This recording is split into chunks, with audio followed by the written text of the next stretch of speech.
আপুনিও photo edit কৰি ভাল পায় নেকি আৰু সেই এডিট কৰা ফটোবোৰ সামাজিক মাধ্যমত শ্বেয়াৰ কৰি ভাল পায় নেকি যদি ভাল পায় তেনেহ'লে এতিয়াৰ পৰা সাৱধান হ'ব কাৰণ লক্ষ্ণৌত এটা ঘটনা ঘটি গৈছে ইতিমধ্যে বেছি দিন হোৱা নাই এজন যুৱকে বিল্ডিঙৰ পৰা এটা ফটো তুলিলে নিজৰ ফটো তুলি তেওঁ তাত এটা AI জেনেৰেট কৰিছে যে তলত থকা ৰাস্তাৰ এটা নাহৰ ফুটুকী বাঘ এটা গৈ আছে আৰু সেই ফটোটো তেওঁ শ্বেয়াৰ কৰিছে সামাজিক মাধ্যমত আৰু লিখিছে স্পটেড ইন মাই এৰিয়া তাৰমানে সেই নাহৰ ফুটুকী বাঘটো তেওঁৰ অঞ্চলত দেখা গৈছে বুলি তেওঁ শ্বেয়াৰ কৰিছে লগে লগে ফটোটো ইমানেই ভাইৰেল হৈ গৈছে সেই অঞ্চলটোৰ মানুহে ইজনে সিজনক ফটোটো শ্বেয়াৰ কৰিব ধৰিলে সেই পোষ্টটো শ্বেয়াৰ কৰিব ধৰিলে আৰু তাৰপিছত মানুহবোৰৰ মাজত এটা আতংকৰ সৃষ্টি হ'ল ল'ৰা ছোৱালী বাহিৰলৈ ওলাবলৈ ভয় কৰা হ'ল স্কুল যাবলৈ ভয় কৰা হ'ল মানুহ বাহিৰলৈ ওলাবলৈ ভয় কৰা হ'ল মানুহে নিজৰ ঘৰত নিজৰ CCTV চেক কৰিব ধৰিলে যে সঁচাকৈ বাঘটো আছে নেকি মোৰ ঘৰৰ আশে পাশে আছে নেকি তাৰপিছত ইমানেই বিয়পি গ'ল মানে কথাটো ইমান বিয়পি গ'ল শেষত গৈ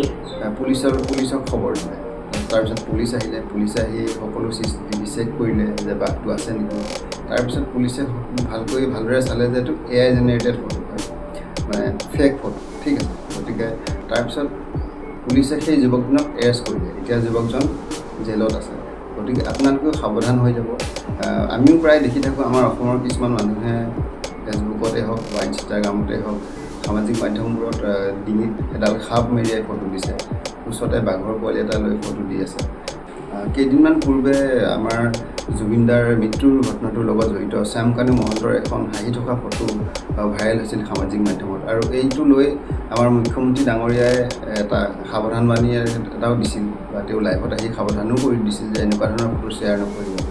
গতিকে আপোনালোকে এনেকুৱা ধৰণৰ কিছুমান ফটো এডিট কৰি শ্বেয়াৰ নকৰিব যিটোৰে মানে মানুহৰ ক্ষতি হ'ব পাৰে আৰু মানুহ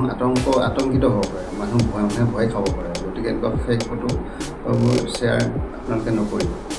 আমি AI ব্যৱহাৰ কৰিব লাগে AIৰে আমি বহুতো নজনা কথা শিকিব পাৰোঁ বহুতো জটিল প্ৰশ্নৰ উত্তৰ আমি AIৰ জৰিয়তে বিচাৰি উলিয়াব পাৰোঁ কিছুমান ভাল কামত আমি AI ব্যৱহাৰ কৰিব লাগে যেনেকৈ অসম চৰকাৰে অংকিতা নামৰ এগৰাকী নিউজ এংকৰ সৃষ্টি কৰিছে AIৰ জৰিয়তে আৰু সেই এংকৰগৰাকীয়ে অসমৰ বাবে বাতৰি পৰিৱেশন কৰিব এনেকুৱা ধৰণৰ ভাল কাম কিছুমান আমি AIৰ জৰিয়তে কৰা উচিত যাতে আপোনাৰ লগতে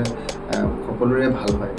ভিডিঅ'টো চাই ভাল লাগিলে এটা লাইক কৰিব আৰু কেনেকুৱা লাগিল কমেণ্ট কৰি জনাব আৰু যদি প্ৰথমবাৰৰ বাবে মোৰ ভিডিঅ' চাই আছে মোৰ চেনেলটো ছাবস্ক্ৰাইব কৰিব নাপাহৰিব